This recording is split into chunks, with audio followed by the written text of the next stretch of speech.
Right. What about the Gators, who just announced today that they're sticking with Billy Napier at 4-4, a team that now their recruiting class that used to be the one thing Napier was good at. It's now 51st in the country for 2025.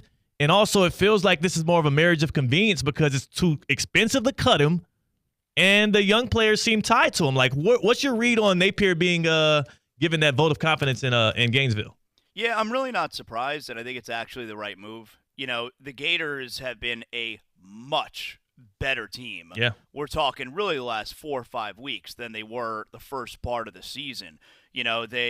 It's really been a matter of they've been shooting themselves in the foot a couple of these most recent losses, and that happens when you're not a very good team. But, a few weeks ago against Tennessee, that's a game they should have won. They ended up losing in overtime. And then you got the game last week against Georgia. You look at the final score, 34-20. If you didn't see the game, you figure, Georgia kicked their butt. No, not at all. That was a really tight game. It was tied at 20 at one point. And Lagway got hurt.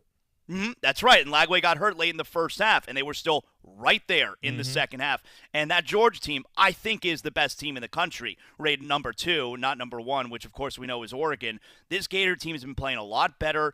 And, I'm not trying to sit here and tell you that Napier is some great coach, but I think continuing with Napier and continuing to try and build what they're doing right now is a better option than what we're gonna go through the hamster wheel again. Yeah. And we're going to do the exact same thing that we did a few years ago. So I'm really not surprised based on how the team has played. I agree. It's the right move to make if you're Florida. You don't have the deep pockets like Texas A&M. You can't just be, cutting out a bill like $70 million like Texas A&M There's did. no oil tycoon in the booster room. It ain't happening for Florida, so they had no other choice but to stand pat. But just like I said about the Giants about a week and a half ago or so, I'll say the same thing about the Gators.